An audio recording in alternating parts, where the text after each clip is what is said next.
inshuti muvandimwe ntuzacikanwe n'ikiganiro cy'ijambo ry'Imana dutegurirwa n'umukozi w'Imana Christine Nyakamwe. Ndi umugore w'umunyaburakari burenze ubuze amahoro abantu bose mu rugo nta mahoro aho nkorera nta mahoro nkavuga nabi abantu bose barantinya aho ngeze bakavuga ngo dongo cya kigore cya polisi kiraje ubuze bwirasi bw'icyo kigore naja nko muri banke ubashije kwinyegeza kanyinyegeza naja aho tumesuza imyenda ubashije kunyinyegeza kanyinyegeza kuko nagenda nkukana mbabwira nabi cyane aho n'Imana yasanze mu rugo rwawe hari habuze amahoro n'umutwe ntabwo araguye neza. Ukimara kwakira Yesu Kristo umwami n'umukiza wawe ni gute umutware wawe polisi Deni yabyakiriye? Arambwira ngo wewe nende jewe ngo wewe jewe ngo ushobora gukiza ariko je nakiriye agakiza nyimba ariko bakizwa ngo urakizwa we n'amahane yawe ahubwo ariko je nakakiriye pe none icyagiye kumwemeza koko nakiriye agakiza kafashe iryo joro narasinziriye pastor nasinziriye nk'umubebe. Hanyuma rero naje gukurikirana ikiganiro cy'umumama umwe yitwa Christine Nyakamwe kandi noneho yavugaga ko ngo nuko rero ngo Imana iruruka ivugana nanjye buri Imana arayizi bahuriye he mfata nimero ze arongera avuga ngo nuko rero ngo ntangira kumva ijwi ry'Imana ngo Imana itangira kuvugana nanjye ndamutelefona niko wavuze ngo nuko Imana iruruka ngo wumva n'ijwi ry'Imana muravugana muhurira hehe?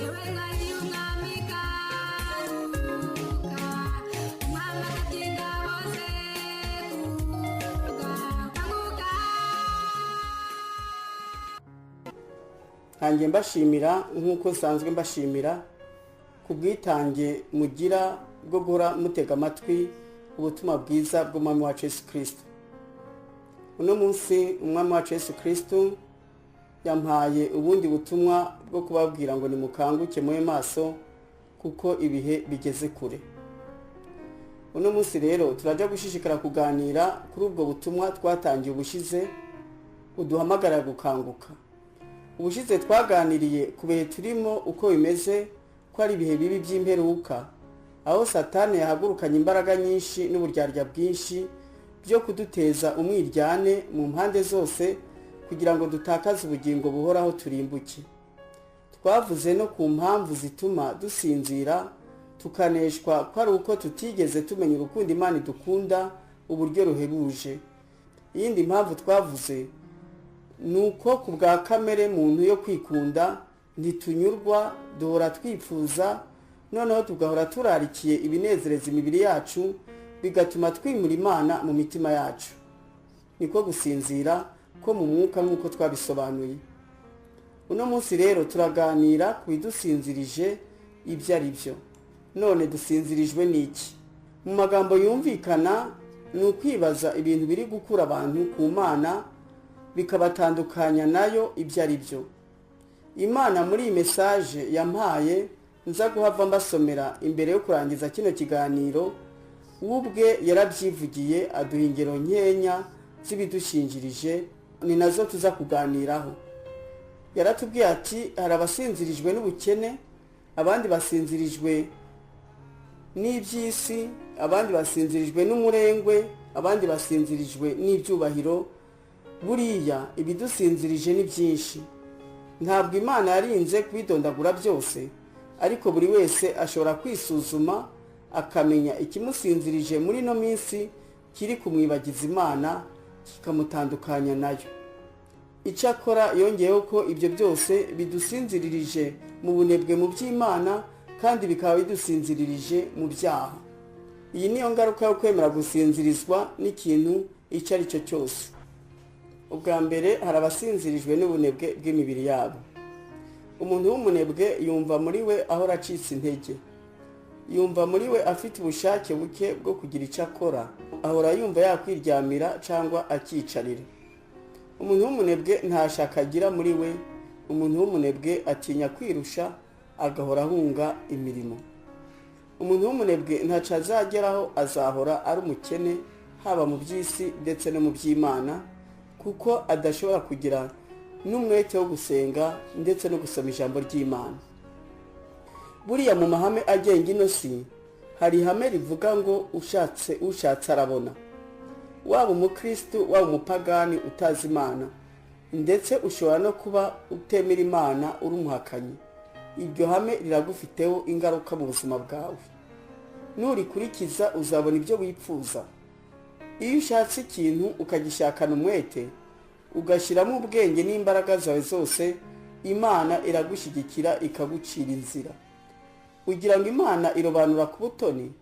Ntabwo iha ubukire bwo muri ino si abakiranutsi gusa, ababushakanye umwete bose bo muri ino si Imana irabubaha. Umuntu udashatse ntacyo yabona. Icyo Imana idaha umunyabyaha n'umuhakanyi n'ubugingo buhoraho gusa, naho iby'isi ni ibya twese. Umwami wacu Yesu Kristo yarabitwibwiriye muri aya magambo ati: musabe muzahabwa, mushake muzabona, mukomange ku rugi muzakingurirwa. Kuko umuntu wese asaba agahabwa, ushatse abona, n'ukomanga agakingurirwa. Iri jambo turayisanga muri Luka 11 ku murongo wa 9 na 10. Icyo Yesu yagaragaje hano nuko iyo ntacyo ukoze ntacyo wabona. Wabona se utashatse? Wakingurirwa utadodoye? Cyangwa se wahabwa utasabye? Naho wakwirirwa usenga bukira bugaca, udahagurutse ngo ushakishe icyo gukora, kandi Imana yaraguhaye ubwenge bwo gutekereza no kwigira inama, ikaguha n'ubuzima n'imbaraga zo gukora ntacyo wageraho. Umugani w'ikinyarwanda uravuga ngo usengera Imana kwishiga ikagusiga ivu. Mu Kirundi naho bavuga ngo igusiga umunyota. Kandi Abarundi n'Abanyarwanda bakavuga ngo Imana irafashwa. Si ukuvuga ko Imana ntacyo yakwishoboza. Imana ishobora byose, kandi niyo yaremye byose atawuyifashije. Nta n'uwayigiriye inama. Ariko kugira ngo ubone umugabane wawe mu byo yaremye, ugomba kuwushakisha. None se ufite ubutaka utabuhinze wasarura iki? Hari usarura hatabibye. Buri wese azahemberwa ibyo akora. Ubu se ninde waguha umushahara utamukoreye? Paulo mu Batesalonike ba mbere mu gice cya 4 kuva ku murongo wa 10 kugeza kwa 12 yatubwiye ati: ariko bene data, turabahugurira kugira ngo murusheho kugira urukundo rusaze, kandi mugire umwete wo gutuza, mutari bakazitereyemo, mukoreshe amaboko yanyu nk'uko twabategetse, kugira ngo mugendane ingeso nziza, kubo hanze mudafite icyo mukenye. Paulo intumwa y'Imana yabereye urugero rwiza abakozi b'Imana. Hari abiyita abakozi b'Imana benshi bahindutse inzererezi zo gusabiriza, kuko atakindi bagikora ngo babone ikibabeshaho bo n'imiryango yabo, maze bakitwaza ngo Imana yarababujije gukora. Imana yabuze umuntu gukora gute? Kiretse ukora ibintu bikamutandukanya nayo. Icyo gihe Imana yabikubuza ugakora ibindi. Ntabwo waba ukijijwe wahora ucuruza fraude ngo Imana ikwemerere kubishishikara. Urwo n'urugero rumwe n'izindi zirahari.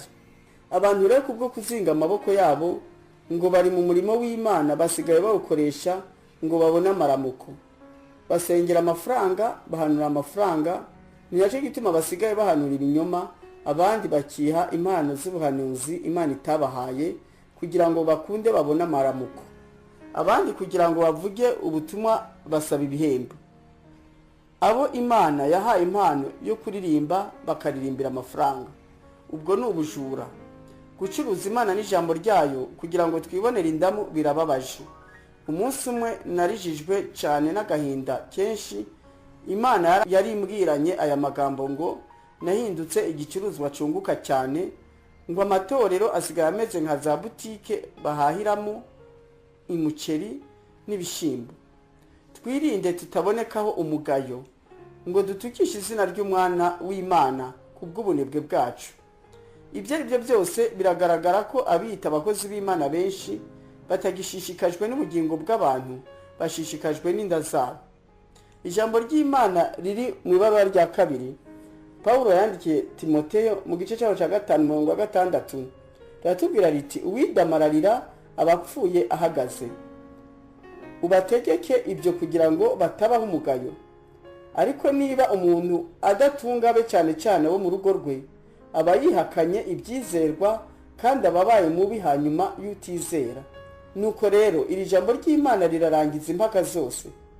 Abibwira ngo bakorera Imana badashakisha imibereho myiza yabo n'iy'imiryango yabo barayobye. Igihe cyose udakorera abawe ngo bagire imibereho myiza, nta n'urukundo ubu bafitiye, kuko abukunda urabitangira. gukorera Imana no gukorera ingo zacu tugomba kubifatanya, kandi gukorera ingo zacu niyo nshingano ya mbere Imana yaduhaye, nako ni gukorera Imana, kuko gukorera Imana ni ugukorera abantu yaremye. Abana wabyaye ni abana be yakuragije ngo wamurerere kuko niwe wabaremye. Ntugomba rero kubafata uko wishakiye. Ku basore n'inkumi bakiri mu mashuri, gukorera Imana no kwiga mugomba kubifatanya.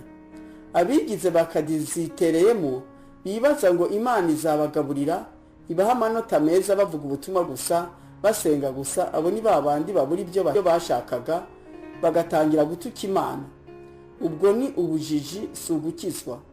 Iyo utabashije gukora icyo ugomba gukora, Imana nayo ntaco izakumarira, ifasha uwifashije. Ibyo kandi bigutandukanya n'Imana. None se Imana izaza kuguhingira? Izaza se kukuragirira inka? Izaza se kukubakira inzu? Izaza se kukwigira? Icyo Imana ikora ni ukugucira inzira kugira ngo ibyo ukora ubiboneremo umugisha. None izacira inzira wicaye? Banza ukore ibyo ugomba gukora, Imana izakunganira. Igihe kibi Imana yaranyibwiriye ngo igihe ugitegereje gira icyo ukora. N'igihe dutegereje amasezerano turebe uruhare rwacu kugira ngo ayo masezerano asoze tururangure, niho Imana nayo izahagurukira kudusoreza ayo masezerano. Niho Imana nayo izahaguruka ikadushyigikira. Niba koko uri umukozi w'Imana nyakuri wubaha Imana, wagomba gufata nkama iby'Imana yavuze ko izategeka umugisha kuba mu byo ugerageza gukora byose. Iza umugisha imirimo iva mu maboko yawe yose. None nyimba atacu ugerageza gukora, wibaza ko imigisha Imana yayinyuza hehe? Igihe cya manu ihubuka iva mu ijuru cyararangiye. Nyimba ntacu uri gukora, bizagupfana, kandi niwiha kurakarira Imana hoho bizakubera bibi cyane. Musome mu Gutegeka kwa kabiri mu gice cya 28. Musome icyo gice murasobanukirwa kurusha n'ibyo ndi kubabwira. Abita abakozi b'Imana iyo baburaniwe birirwa bacurira Imana ngo wamana we, ngo sinarinzi ko ari ukuhemba. None wewe wajanywe mu murimo w'Imana niki? Ni imitsima cyangwa no gushaka intama za Kristo zazimiye? Abajanywe n'imitsima ibya Kristo birabagushije, kuko no kuyibima ashobora kuyibima. Ikindi niyo bayibona niyo bazatahira nta bugingo. Paulo intumwa y'Imana yatubereye urugero rwiza. Nta wigeze gukora umurimo nk'uwo yakoreye Imana mu ngorane nyinshi n'uburyo buke bwari buhari muri icyo gihe cye. Yabwirije ubutumwa bwiza bwa Kristo mu banyamahanga bo muri Aziya ndetse agera n'i Burayi, ahantu atanumwe yari bwigera avuga izina rya Kristo. Aho yavuga ubutumwa hose yashinga amatorero, yarangiza agahora abahuguza amabaruwa yahora abandikira igihe cyose ataba yabashije kubageraho. None munsi ayo mabaruwa aracadufasha kugera mu rugero rukwiriye rwo gukiranuka. Nyamara ntiyigeze ashaka gutungwa n'abanyetorero, ngo yarihata agakora amanywa n'ijoro, akaboha amahema kugira ngo abone ibimutunga n'ibyo asangira n'abakene.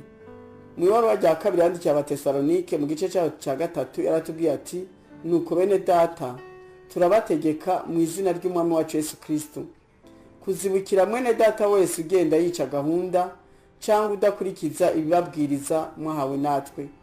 Ubwanyu muzi ko mukwiriye kutwigana, kuko tuticaga gahunda muri mwe cyangwa ngo tugire uwo turya iby'ubusa, ahubwo twagiraga umuhati n'imiruho dukora ku manywa na nijoro kugira ngo tutagira umuntu muri mwe turemerera. Icyakora si uko tudafite ubutware, ahubwo no kugira ngo tubiheho icyitegererezo ngo mugere ikirenge mu cacu, kuko iki ari cyo twabategetse tukiri kumwe namwe, ngo umuntu wese wanga gukora ntakarye. Mu Bafilipi mu gice cya 3 ku murongo wa 17 na 21 yaratubwiye ko abantu bahoza imitima yabo ku by'isi kandi bitwa ngo bakorera Imana bakaja mu murimo w'Imana ari kugira ngo bibonere indamu, atari kugira ngo bazimurure intama za Kristo zazimiye, amaherezo yabo ni ukurimbuka.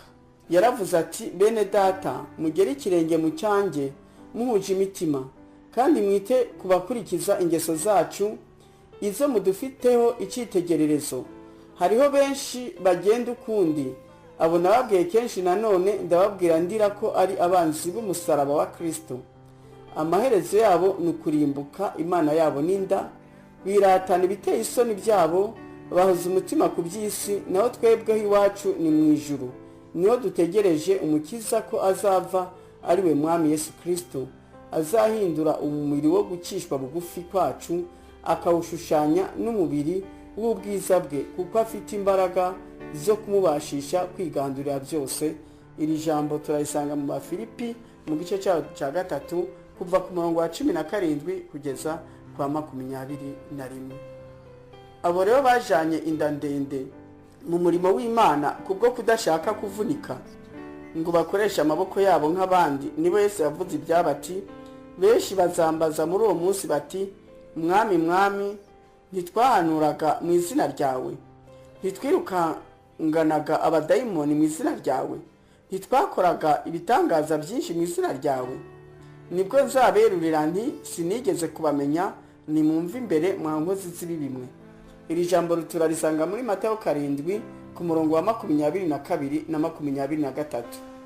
Ibyo ari byo byose, uwanyuranije intego na Kristo mu kumukorera ntabwo yanditswe muri liste y'abakozi be, kuko atari we wamuhaye akazi.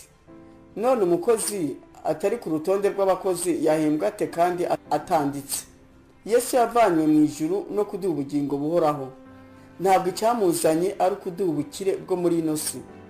Nuja mu murimo we atagutoranije ubwe ngo akwihera impano kugira ngo ubashe gufasha abandi kuzabona ubugingo buhoraho, uri kwishakira imitsima kuko wananiwe kwishakira aho igomba gushakirwa.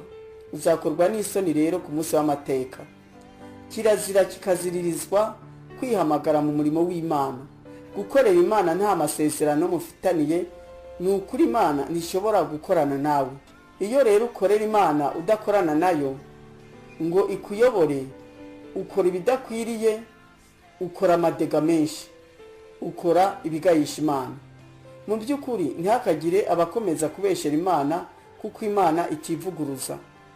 Adamu na Eva bakimara gucumura, Imana yabwiye Adamu ati, ubwo wumviye umugore wawe ukarya ku giti nakubujije kutazakiryaho, uzaniye ubutaka kuvumwa. Iminsi yo kubaho kwawe uzajya urya ibibuvamo ugombye kubiruhira. Gututubikana ko mu maso hawe niko kuzaguhesha umutsima, ugeze ubwo uzasubira mu butaka kuko ari mu wavuye.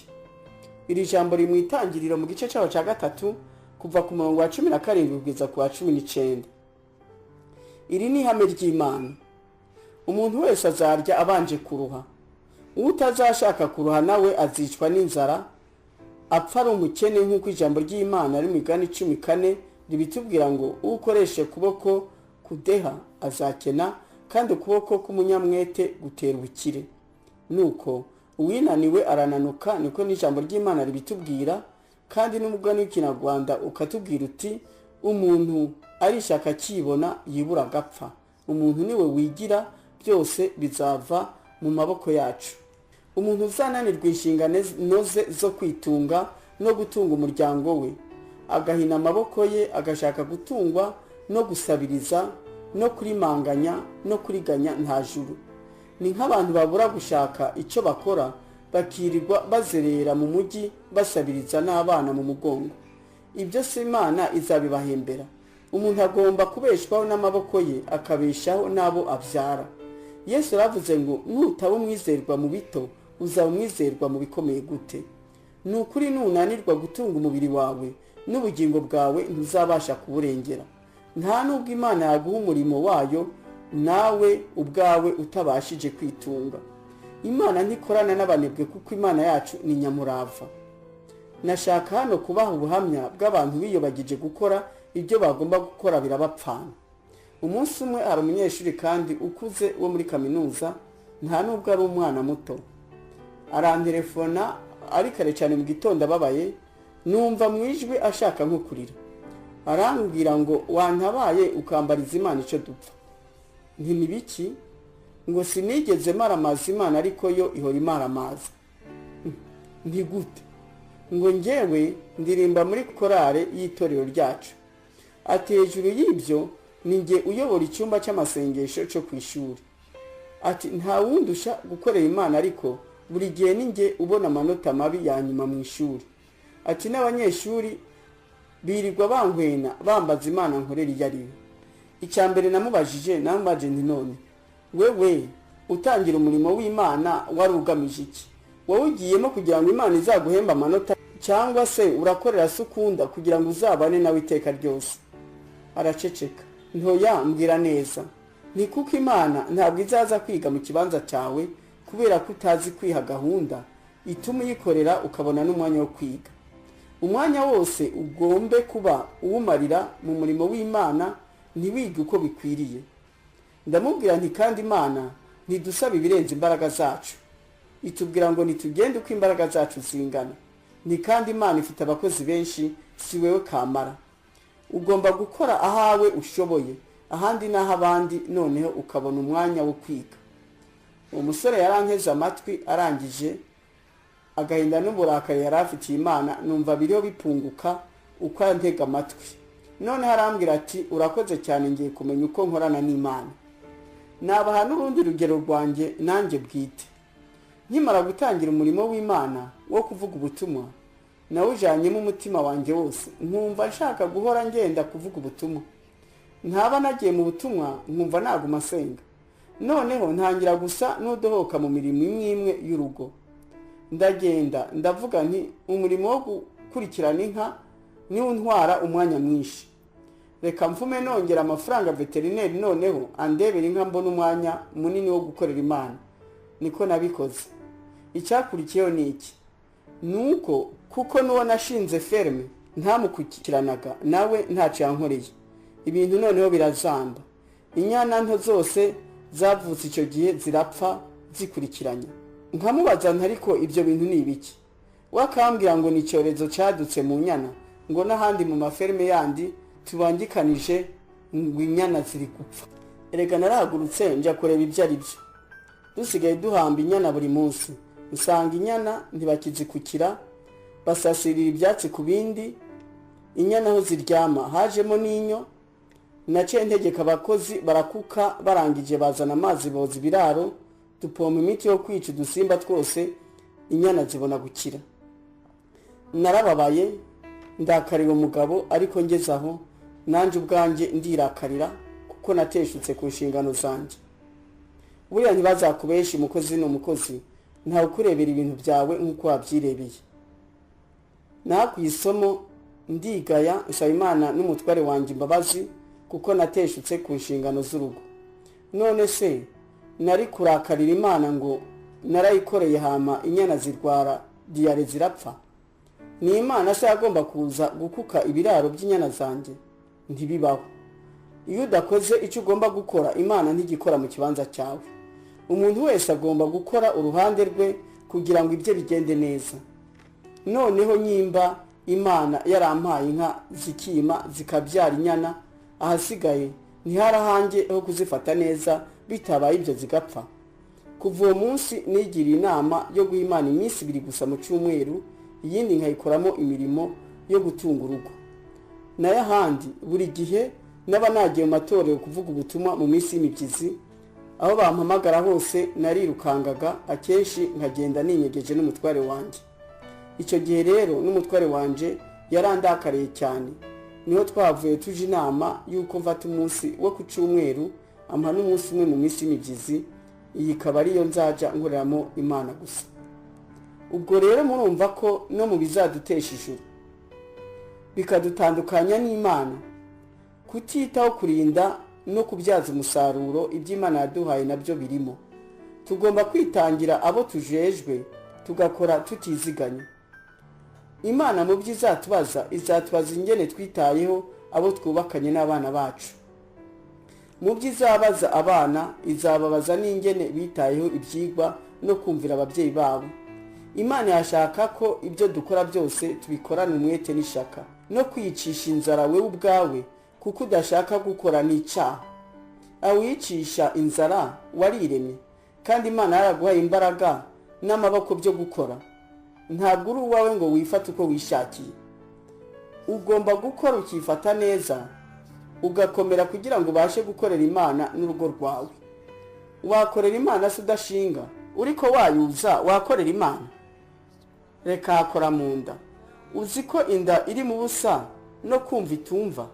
Si cyo gituma Yesu hari igihe yahora agaburira abamukurikiye, kuko yabona bamaze gusonza ataco bakibasha kumva. Urugo rwawe ufite inshingano, waba umugore cyangwa umugabo, zo kururinda inzara. Nta kigeragezo kibi nk'inzara. Imana izakubaza ingene wagaburiye abana bawe, ingene wabambitse, ingene wabarinze indwara, ingene wabavujije, ingene wabahaye uburere, ingene wateganyirije. Izakubaza nyimba amashuri wabashizemo yarakwiranye n'ubushobozi yaguhaye, n'ibindi n'ibindi. Hari ababyeyi bikunda bagahora binezereza gusa, ntibibuke gutegura abana babo uko bazabaho. Paulo niwe yavuze ijambo ryanejereje, aravuga ati ababyeyi nibo bapfunyikira abana, ntabwo ari abana bapfunyikira ababyeyi. Urumva rero abantu b'abanebwe bazinze amaboko, batabasha kwitunga no gutunga ingo zabo, nta juru bateze kubona. Baribona gute atamunezero n'amahoro babashije kuzana mu buzima bwabo no mu ngo zabo? Umunezero wava hehe mu bantu bashonje? Icyo bakora ni ukuryana gusa, abana bagahinduka ingegera, imaraya n'abajura niho baturuka. Abana bagahinduka za mayibobo kuko ababyeyi ataco babamariye. Nyamara bene data, mukura amaboko mu mpuzu. Kubyara ntikugoye nko kurera, kandi abo tubyara ni Imana yabaduhaye ngo tumurerere nk'uko nabivuze kare. Tubabyara tubashaka hama bikatunanira kubarira. Ibyo byose ni urubanza imbere y'Imana. Hari n'abababyara bakabata, abandi bakabaniga, abandi bagakorora inda. Nta burenganzira mufite ku buzima bw'abana banyu ngo mubagenze uko mwishakiye. Ni nk'ababyeyi bahora batoteza abana babo uko bishakiye, bafitaniye urubanza n'Imana. Hano ndabwira cyane cyane abagore, mujye mumenya ko muri imitima y'ingo zanyu urugo rurimo umugore w'umunebwe ntirushobora gutera imbere. No mu by'Imana ivuga biranga umugore w'umutima ni umwete wo gukorera urugo rwe. Mu Migani 31 ku murongo wa 13 kugeza kwa 17, ijambo ry'Imana yatubwira riti, umugore ufite umutima ashaka ubwoya bw'intama n'imigwegwe, anezezwa no gukoresha amaboko ye, azana ibyo kurya bye abivanye kure, abyuka kare butaraca akagaburira abo mu rugo rwe, agategeka abajabe imirimo ibakwiriye, yitegereza umurima akawugura, awutezamo urutoki mu by'inyungu ivuye mu maboko ye, akenyerana imbaraga agakomeza amaboko ye. Abagore rero twambara imbaraga dukorera ingo zacu kandi dukorera Imana. Muribuka ko mu butumwa bwihariye bwanyu Imana yari yampaye ko Imana ibahamagarira gukorana nayo, kuko isanga rimwe mu bishoboye nanjye ndimo, kuko nanjye ndi umugore. Uzi ko kuba umugore bisigaye ari ishema rikomeye, n'Imana isigaye dufitemo icyizere ko dushoboye. Twiheshe rero agaciro imbere y'Imana n'abantu, tuve mu butesi no mu budabagizi, dukura amaboko mu mpuzu dukore, dushimishe Imana kandi dushimishe abo twashakanye n'abana twabyaye, duheshe ishema igihugu cyacu mu makungu. Ikindi cya kabiri gisinzirije abantu ni ubukene. Ahanini twavuze ko ubukene buterwa n'ubunebwe, ariko ntabwo ari igihe cyose. Hari abakora amanywa n'ijoro bakaba bakene. Akenshi bituruka ko baba barashize imbaraga zabo mu nzira Imana itabateguriye kuboneramo umugisha, bakagenda mu mishinga batari kumwe n'Imana. Tugomba gushaka ibyo dukora, ariko ntitukabyihererane. Tugomba kubanza tukabaza Imana kandi tukayisaba ikadushigikira. Imana yigeze imbwira ngo njya mbona wiroha mu madosiye utambajije. Kuva uwo munsi niyo ngiye gutera ibishimbo mbanza kubisengera, nkabaza Imana nyimba bizera neza. Nigeze nshaka gutera ibigori, none amaze kubisora mbihaye umukozi ngo baje gutangira kubitera, nibuka ko ntabisengeye, ngira umukozi nti gahunda zirahindutse tuzatera ejo. Nja ndihuta nja mu cyumba cyanjye, uwo munsi ndiyiriza ubusa ndabisengera. Imana irambwira ngo nkunda abangisha inama kandi nkunda abanyamwete, ngo genda mwana wanjye utere nanjye nzakweza. Uwo mwaka naratangaye cyane kuko imvura icyo gihe yarabuze, ariko aho ibigori byanjye byari biherereye mu Kagarama akavura kagumye kaboneka buhoro buhoro. Nejeje tone 6 kandi ahandi ibigori byararumbye babura umusaruro. Iyi Imana itari kumwe natwe turacuruza tugahomba, twahinga tukarumbya, twabyara tugapfusha, twakubaka inzu zigasenyuka, twakorora inka zikadushiraho tukaba bamfata byanga. Ntarakizwa nigeze kwicara ndarira nk'umwana mbaza Imana nti koko tuzafata turi abakene ko mbona twabaye bamfata byanga. Nararebaga ngasanga ibyo twagerageza gukora byose ngo twiteze imbere byarayoyokaga. Twigeze kugura taxi tukirangiza amashuri, dufata ideni twibaza ngo izatwungura, idukubita hasi, inzara yari twirahiye. Mu nyuma tugerageza gufatanya ubucuruzi n'undi muntu, araturiganya, dutakaza n'umutaye twashizemo, twari twikopesheje, dusigara twishura ubusa. Ndakubwiye ko twakubititse. Basagana barota kudutashe, amarira temba kubera ibyishimo, indirimbo nshya zuzuye ibitabo byacu, ubwo twitegeraga ya migabane. Yesu niwe wavuze ngo uwo tutabana n'umwanzi wanjye kandi uwo tudateranyiriza hamwe arasandaza. Cyane cyane ku bantu bamaze kumenya Yesu, nutamwisunga ngo umusabe aguhe ubwenge kandi akugira inama kandi agucira inzira kandi agushigikire mu byo ukora byose bizagupfana. Yaranavuze ngo ntacyo mubasha gukora mutamfite, muri Yohana 15:5. Muri iyi message nza kubagezaho hari aho Imana itubwira ngo muhora mushidikanya kuri kazoza kanyu, muhorana ubwoba bwo guhangara ubuzima no gutera mujya imbere kuko mutanyizeye. Nyimba munyizeye menya ko ndi kumwe namwe, kandi kubaharanira gukora ibyiza no gukora ubushake bwanjye ndaje mbarwanirire. Imana yashaka ko tuba abantu b'intwari badacogora kandi bazi kwigira inama. Ikintu cyakunanira ukagerageza ikindi ntiwihebe ngo ubivemo uzinga amaboko. Nashishikara ubuhamya bwanjye nariho mbabwira uburyo twabashije gukira inzara. Icyo gihe urumva ko twakoraga ariko kubw'amadeni twasa n'ahatacu dusigarana. Noneho icyo nakoze ni iki: nafashe akarima kari haruhande y'urugo ngateramo intoryi zimwe z'ikizungu bita ibiriringanya, kandi ndakingira njyenyene. Muri weekend na nimugoroba tuvuye ku kazi sinicaraga, nta kundi byari kugenda kuko sinagira n'amafaranga yo guhemba umukozi. Naraziteye nazo ziranyitaba, zimaze kwera zimwe nkaziteka tukazikoza ubugari, niyo ndyo yari ihendutse. Izindi nkazaja nzindura ku isoko nkuru ya Bujumbura mu gatondo ka kare 11 abakozi bataragenda ku kazi, maze nkaziranguza. Narangiza maze kuziranguza nkabona 2,000 cyangwa 3 cyangwa 4 nkabikubita ku mufuko, nkaja ku kazi. Mu gutaha ngatahana ibiryo nahashe, maze muzehe n'abana bakishima. Mbonye guhinga bimfitiye umumaro, nja noneho kwatisha karima bugufi bwo mu rugo ngahingamo ibishimbo n'imyumbati. Ivyo bishimbo n'imyumbati byaradutabaye cyane cyane igihe nabyara umwana wa gatatu. Nivyo byamfashije ku kiriri, kandi rwose nta wamenye yuko nari nshonje. Ubundi ndavuga nti ibyo ari byo byose ibi ntabyo, kuko twarajya bikageraho bigashira. Ndavuga ngo turiya dufaranga dusigaza ku mushahara uwareka guca ndaduhahisha, noneho nkatubyaza umusaruro. Twari dutuye ahantu mu nkengera z'umujyi mu giturage mu bantu bita ababo. Ndangije ni igisogo ry'ibintu nabazanira bakunda kandi bakeneye, usanga bakunda urwarwa n'inyama. Noneho nigira inama, yuko buri cyumweru nja mu masoko ya kure cyane cyane Bubanza, nkarangura ibitoki byitwa bya mugomozi bengamwe inzara, nkabizana mu gitondo cya kare ku munsi wa mbere, nkabishyira imbere y'umuryango, nkabanaraye ndaritse abagore baza kubirangura mu minota 5 bakaba baraje bakabirangura, nanje nkigira ku kazi. Ibyo bintu byagenze neza.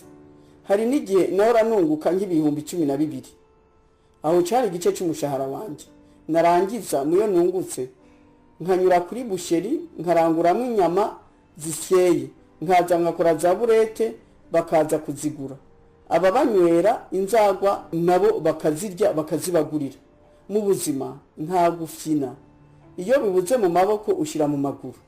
Hari umwanditsi yanditse aravuga ati mu Gifaransa ngo tu seras un homme mon fils si tu vois l'ouvrage de tes mains se détruire et te remettre à rebâtir sans dire un mot. Ni kuvuga ngo uzaba umugabo nubona ibyo wubatse bisambutse, ariko ntucike intege ugacuhaguruka ugasubira ukubaka atajambo ukuye mu kanwa, ugakora ucecetse. Ndakubwira ngo twari twaracecetse. Nari mfite mukuru wanjye na musaza wanjye i Bujumbura bameze neza, ariko nta wigeze amenya ibyacu. Nta na rimwe nigeze nja kubaguza ni franga na rimwe. Twarasonza tukifata, baza kudusura tukabazimana ngo tudaseba, bugaca tubwirirwa kuko karasiyo twaba twakazimanye. Imana ni kwishaka ko tuba mu bigeragezo by'ubukene bitugeraho, be musonza mwifate, mureke guta ubwoko mwanduranye. Harabamara gukena hakwishakamo ibisubizo no guhanga amaso ku Mana ngo ibatabare, bagatangira kwiganyira no kwitotomba bareba ku bandi cyane cyane kuri bene wabo. Baba ari ntacyo babashije kubafasha, ishyari rikabyuka, intonganya zikaza, mukirirwa mubasebya ngo ntacyo babamariye, mukabyura inzangano mu miryango mugenda mwararazanya. Ibyo ari byo byose mumenye ko naho umuntu yaba afite ibingana iki, ntiyabasha gutunga urugo rwe n'urw'abandi. Yesu yaratubwiye ngo ntimukiganyire ngo mutekereze ubugingo muti tuzarya iki cyangwa muti tuzanywa iki, ntimwiganyire ngo mutekereze iby'umubiri muti tuzambara iki. Iri jambo riri Matayo 6 ku murongo wa 25 kugeza ku wa 34. Oya, Imana ntibana n'abantu biganyira, abantu buze agahinda ibakure imitima yabo, ahubwo igituma mudasubizwa mwibaza nabi mukisubiza nabi. Iyo wibaza uti ndarya iki uno munsi, utekereza uja gusaba wamubura, ugashaka uja kuriganya ngo umukopeshe kandi nta mafaranga ugira yo kwishura, ubundi ugatekereza kuja kwiba, ukabuvuye ku Mana, ubukene bukabura gusinzirisha. Ubundi mu bukene umuntu ahabereye umugabo akirinda kwitandukanya n'Imana, aribaza kandi agahindukirira Imana akayibaza ati nakora iki ngo uno munsi turye. Imana ishobora kukuyobora no ku muturanyi wamuhingira ukabona icurara ugaburiye umuryango, ukibaza uti nakora iki ngo abana banjye bazabona amafaranga y'ishuri, nakora iki ngo mve mu nzu y'ubukode. Iyo umaze kwibaza gutyo, nawe urahaguruka ugashakisha icyo wakora. Kirazira gushakira ibisubizo by'ibibazo byawe ubishakira mu bandi, uko nukwanduranya.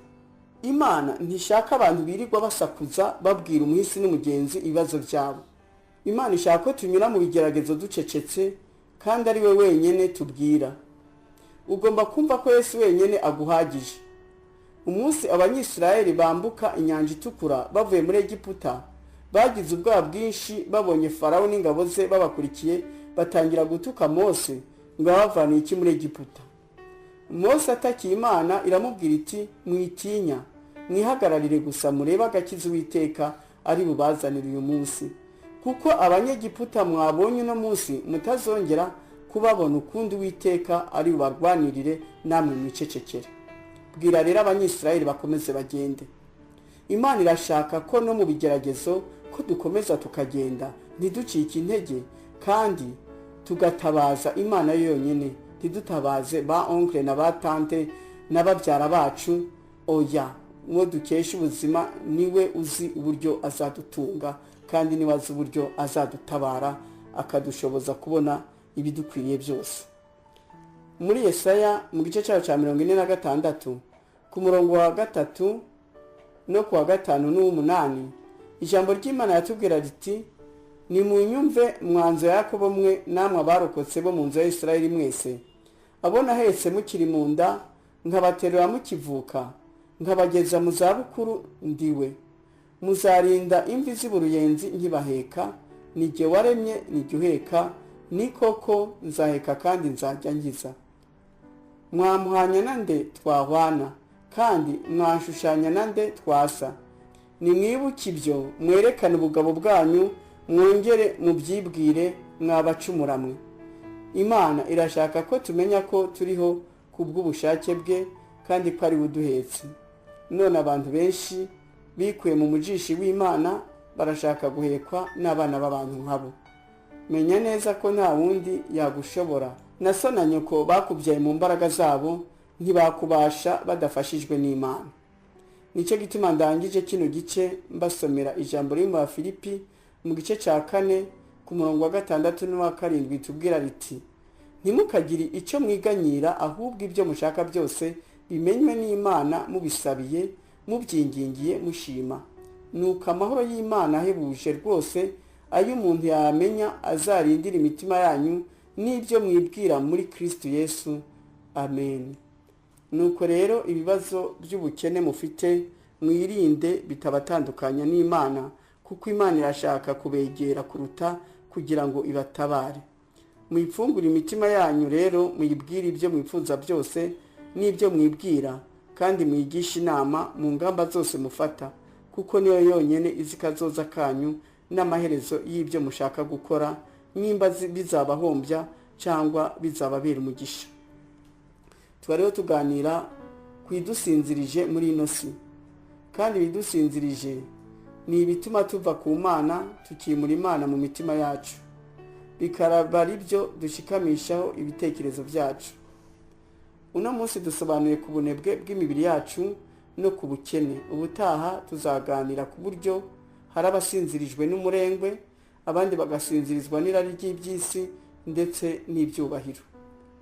Imbere yo kurangiza nagira ngo mbagezeho ubutumwa Imana yampaye kubagezaho, bubabwire uko nabuhawe, ntongereye kandi ntakuyeho n'inyuguti n'imwe. Imana rero iduhamagariye gukanguka. Imana ituvugishije muri aya magambo iti, bwira abantu banjye babe maso bakanguke, iminsi ni mibi. Satani agambiriye guteza imvururu muri ino si. Yamaze kwigabiza ingo za benshi, abateza ubukene, umwiryane, ibihombo. Mwicanira mu mitima yanyu, mwahukanira mu mitima yanyu. Mumenye ko Satani atakindi agamije atari ukuvusha umwana w'umuntu ubugingo buhoraho. Rangurura uvuge abantu bakanguke, dore basinziririye mu bitotsi byo kubica. Hari abasinzirijwe n'ubukene, abandi basinzirijwe n'umurengwe, abandi basinzirijwe n'inzara y'iby'isi, abandi basinzirijwe n'ibyubahiro, dore barasinziririye mu bunebwe, dore basinziririye mu byaha. Mwireba mu isi, isi iratembana benshi, isi irabihakanye, kandi dore ndaje, abanshaka barambona. Abanshaka nibugura imitima yabo, kuko ndaje mbaturemo. Kuki mutumva ubugari bw'urukundo rwanjye, mutumva ko ari njyewe muremyi wa byose? Kuko yaba mwari mubizi, ntabwo mwatekereza nk'uko mutekereza, ahubwo mwamwiringira mukampishurira byose. Usoma mu mitima yanyu n'impamvu z'ibyo mukora, kuko ntacyo mwashobora kumpisha, ariko mufata umwanya n'imbaraga zo kubihisha abandi, mukibagirwa ko Imana itabeshwa. Kuki mwantaye mutakinyizera? Ko ndi kumwe namwe nigeze mbahemukira? Ese ndi umuntu kubwo ibyo mwibwira? None se kuki mufite ukwizera guke? Ndi Imana, kandi ndiho uwaremye umuntu mu ishusho ye. Ndi Imana iri ukwiri, kandi uko nahoze niko ngiri, simpinduka. Ndi umwami ubatabaye ku rugamba. Mumara umwanya wanyu mushidikanya kuri kazoza kanyu, ku iherezo ry'ibyo murimo. Muhorana ubwoba bwo gutera muje imbere no guhangara ubuzima. Muharanire kunyurwa nuko muri. Ni igihe gito ngo abatoranijwe baherere mu kuboko kwanje. Mwebwe ikibazo mufite muririra umubiri hakuririra ubugingo. Nimba unyizeye menya neza ko ndi kumwe nawe, kandi kubaharanira gukora ibyiza bagahora bakora ubushake bwanjye ndaje kubarwanirira. Mugire urukundo, muharanire gukora imirimo yo kwizera. Hungira ku musozi, ingabo za Farawo zirahagurutse kurwanya Abanyisirayeli. Abanyisirayeli bamaze kunyibagirwa bahuye n'akaga. Mungarukire mureke kwihugiraho, ngiye gusobanura ibidasobanutse, ibyababereye amayobera. Mumpungireho mubone uko mwambuka, mbakureho umuvumo, mbagirire neza. Nje kuvura icyavunitse, nje guhoza abarira, muhore mukenyeye mu mitima yanyu, nje kubabohora. Mukenyere ukuri kandi amatabaza yanyu ahore yaka. Ntugakore icyo umutima wawe utemera. Ntukabereho kurebwa n'abantu, ahubwo beraho njyewe. Ntugasharike abandi, kuko uri kure yo kumenya imitima yabo n'ibibahagaritse imitima. Rinda umutima wawe kurusha ibindi byose birindwa, kuko niwaturuka ibitekerezo bibi. Mwambara imbaraga mu budasa bwanyu, ntimukibone ahubwo muhore muca bugufi. Nimungarukire muce bugufi, mbabarira unsabye imbabazi. Mubabarirane hagati yanyu kandi buri wese yibabarire, kuko ntura mu mutima uri mu mahoro. Nimurekeraho kunyendereza, mwihane kandi mwihanire kureka. Nimukomeze inzira yo gukiranuka no kwicisha bugufi. Munkurikire mutareba inyuma. Abarebye inyuma narabasize. Ndashaka amavuta muri mwe, nkeneye abagabo, abagore, abahungu n'abakobwa b'abanyabwenge. Abapfapfa bagiye gukingiranirwa hanze. Nkeneye abera imbuto ni nke, amagambo yabaye menshi. Iki ni igihe cyo guhanjuza, kandi mu murimo wanje niho habonekera amavuta. Nimutangarize bose agakiza. Umuntu yamenye agakiza ntakabwira abandi ngo bakizwe, azahemberwa iki? Azatahukana zero. Nimuhaguruke mukorere Imana, izakorana namwe, kuko Imana ikorana n'abakora, kandi izagendana namwe kuko Imana igendana n'abagenda. Imana ntikorana kandi ntigendana n'abicaye. Abantu barabibwira ngo barankorera kandi atari njye bakorera. Mwirinde gukorera inyungu zanyu.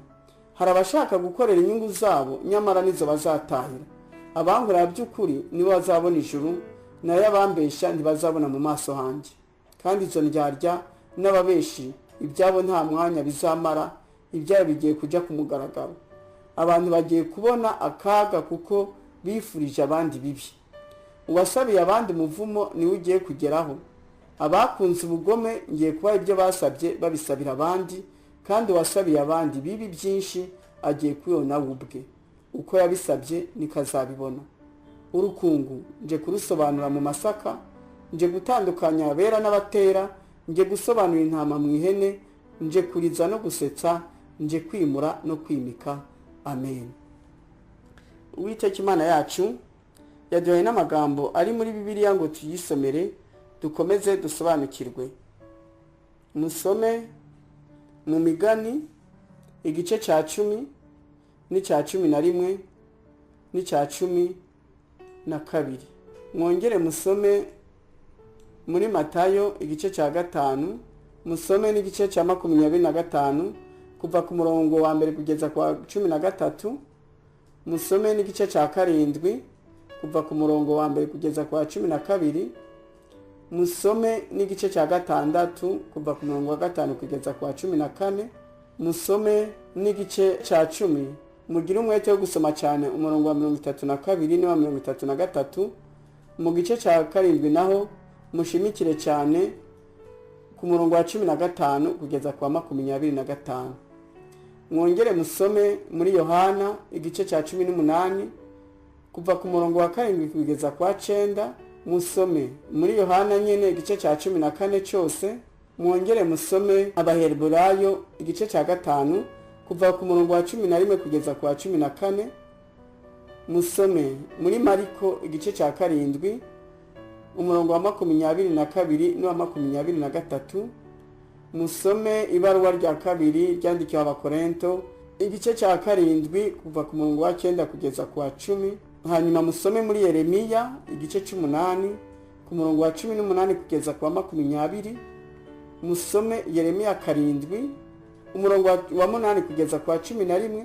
hanyuma musome muri Yesaya igice ca 43 umurongo wa 10 kugeza kwa 13. Imana rero ikomeze ibampere umugisha kandi ikomeze bagirire neza kubwo gutega amatwi iri jambo ry'Imana. Telefone zanje ni 0788 517454 0788 517454. Email yanje ni christineNyakamwe@gmail.com christineNyakamwe@gmail.com. Nagira ngo abifuza izi nyigisho kuri email kugira ngo babashe kuzisomera ndetse n'abashaka kwisomera ibitabo nanditse ko banyohereza email zabo. Abifuza gushishikara nabo kuzitega amatwi mushobora kuzisanga kuri YouTube, kuri Facebook no kuri Twitter, mwandika ijambo Nyakamwe Christine. Uwakenera CD z'ibi biganiro byose nyuza ku maradiyo ndetse biri no kuri internet yahamagara Munyankindi Yves kuri telefone zigendanwa 0788 35 0747. Reka nsubiremo nimero za telefone ni kuri 0788 35 0747. Mushobora gutega amatwi kuri TuneIn ibiganiro nyuza kuri radio Izuba buri cyumweru kuva saa 1 kugeza saa 2 za mu gitondo. Ikindi abifuza kubona ibitabo nanditse bashobora kumbaza aho babisanga mu buryo bworoshe. Icyakora ni Kigali mwabibona kuri librairie Nkuru Nziza mu mujyi hagati, kuri librairie ADPR mu Gakinjiro, kuri Agroteke iri Nyabugogo mu gikari cy'inyubako y'amashirahamwe, mu nyubakwa ya Rubangura mu mujyi hasi uturutse kuri Rompwe ni ku muryango wa 3, ku Gisimenti muri pharmacie yitwa Karo Pharmacie iruhande ya alimentation yo kwa Ndori, Ikabeza iruhande ya Feruje mu mangazini yitwa Pharmacie Vétérinaire Ambulant, Ikakiru muri librairie ya Ligue pour la lecture de la Bible. Ibyo bitabo biri mu rurimi rw'Igifaransa n'urw'Ikinyarwanda kandi ni bine. Icyambere cyitwa Yesu yaranyeretse, mu Gifaransa ni Jésus s'est révélé à moi. Icyo gitabo gisobanura ku buhamya bwanjye na Yesu Kristo, uko nari imeze ntarakira Yesu, uburyo yampamagaye, uburyo yanyeretse n'impinduka zagiye zigaragara mu buzima bwanjye no mu bw'umuryango wanjye kubw'imibanire myiza mfitaniye n'umwami wanjye. Igitabo cya kabiri cyitwa Agakiza na Yesu Kristo, en français Le salut c'est Jésus-Christ. Muri icyo gitabo nasobanuye ku gakiza ko ari Yesu Kristo, ko ari ijambo ry'Imana, kuko hari abakomeza kwitiranya agakiza n'ibindi bintu byaba amadini cyangwa imirimo myiza, abandi bagafata ako gakiza nk'igikinisho, ibigezweho cyangwa agakingirizo. Muri icyo gitabo nabarambagirije Yesu Kristo ngo mubashingire, nawe azabahe ubugingo buhoraho. Niwe nzira, ukuri n'ubugingo, ubatazajana kwa data tazajayo. Igitabo cya gatatu cyitwa Dukizwa n'ubuntu bw'Imana, mu Gifaransa ni Nous sommes sauvés par la grâce de Dieu. Ni igitabo kitwigisha ku nkomoko y'icyaha, ko ari ukwikunda gutuma tutanyurwa, noneho tugahora twifuza amaherezo tukararikira. Irari niryo ridushukashuka rikadukoresha ibyaha by'ubwoko bwose. Icyo gitabo kitwigisha uburyo twareka kuzura irari, ahubwo tukuzura umwuka wera, tukavuka ubwa kabiri, tukaba abana b'Imana nyakuri. Igitabo cya kane cyitwa ngo Gukina birarangiye, mu Gifaransa ni La récréation est terminée. Muri icyo gitabo hakubiyemo ubutumwa bwose Imana imaze kumpa budufasha kwitegura Yesu Kristo kuko ari bugufi. Ku mugereka wa buri butumwa hari mirongo ya Bibiliya Imana yagiye impana nabwo. Iyo mirongo irabafasha kwiga no gusobanukirwa neza Bibiliya. Mpamagariye abakristo kandi ndabinginga kugira ngo mubyiteho bizabafasha gukura mu gakiza muhinduke mugere ku rugero rw'igihagararo cya Yesu Kristo noneho muzaje mu ijuru. Abayobozi b'amatorero ndabinginze mugukire gushishikariza abakristo banyu kubigura no kubisoma, kandi mushobora no kubyifashisha mu nyigisho mutanga zo gukomeza abakristo. Byababera imfashanyigisho nziza kandi biragura make. Igitabo kimwe cy'ikinyarwanda kiragura amafaranga 500 y'amanyarwanda, icy'igifaransa naco kiragura amafaranga 1000 y'amanyarwanda gusa. Imana rero ikomeze kubampera umugisha. Amen. Twicaraga ku migezi y'i Babuloni, tukarira twibutse iwacu,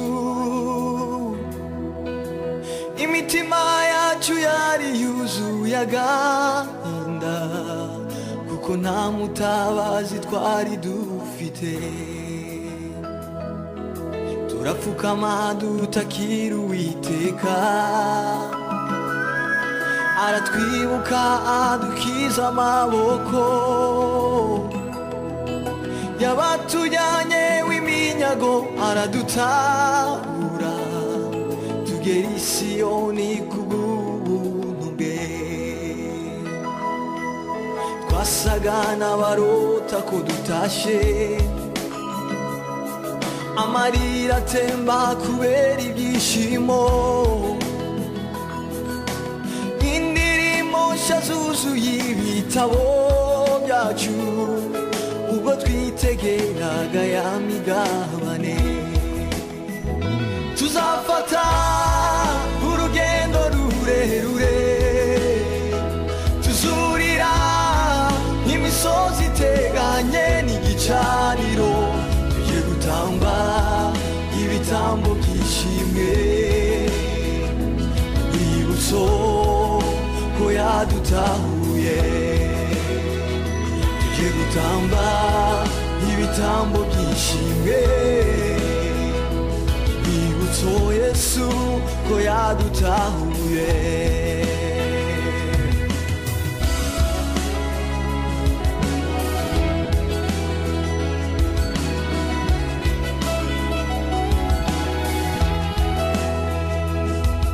Amahanga yose abonye iyo mirimo, baratangara bubaha Uwiteka. Igitinyiro n'igikundiro by'Uwiteka Imana bigotabaga muri Yerusalemu. Kibabaje nuko benshi bibagiwe, imitima yabo iradamarara. Birengagije za ndahiro barahiye, ubwo bari mu ishyamba ry'ikibira. Ndamanura inanga n'icare ndirimbe, mpamagara banjye mbarema agatima. Tuzakorera Uwiteka, waduhaye amazi tunyotewe. Jye n'inzu yanjye tuzakorera Uwiteka Imana, waduhaye amazi tunyotewe. Tuzafata urugendo rurerure, tuzurira imisozi iteganye n'igicaniro, tujye gutamba ibitambo by'ishimwe, urwibutso ko yadutahuye. Tujye gutamba ibitambo by'ishimwe, urwibutso ko yadutahuye. Tuzafata urugendo rurerure, tuzurira imisozi iteganye n'igicaniro, tujye gutamba ibitambo by'ishimwe, urwibutso ko yadutahuye. gutamba ibitambo byishimwe urwibutso ko yadutahuye.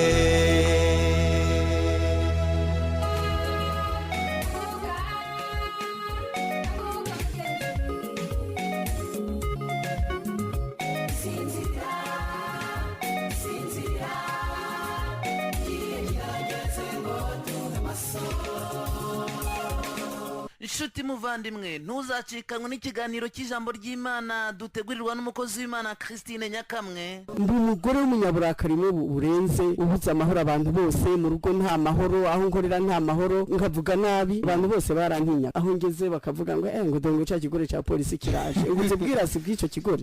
Naja nko muri banke ubashije kwinyegeza akanyinyegeza, naja aho tumesuza imyenda ubashije kunyinyegeza akanyinyegeza, kuko nagenda nkukana mbabwira nabi cyane, aho n'Imana yasanze mu rugo rwawe hari habuze amahoro n'umutware ntabwo araguwe neza. Ukimara kwakira Yesu Kristo nk'umwami n'umukiza wawe, ni gute umutware wawe polisi Deni yabyakiriye? Arambwira ngo wewe ndi jewe, ngo wewe ndi jewe, ngo ushobora gukiza, ariko je nakiriye agakiza nyimba ariko bakizwa, ngo urakizwa we n'amahane yawe. Ahubwo ariko je nakakiriye pe. Noneho icyagiye kumwemeza koko nakiriye agakiza kafashe, iryo joro narasinziriye pastor, nasinziriye nk'umubebe. Hanyuma rero naje gukurikirana ikiganiro cy'umumama umwe yitwa Christine Nyakamwe, kandi noneho yavugaga ko ngo nuko rero ngo Imana iruruka ivugana nanjye. Buri Imana arayizi bahuriye he, mfata nimero ze. Arongera avuga ngo nuko rero ngo ntangira kumva ijwi ry'Imana, ngo Imana itangira kuvugana nanjye. Ndamutelefone, niko wavuze ngo nuko Imana iruruka, ngo wumva n'ijwi ry'Imana muravugana, muhurira hehe?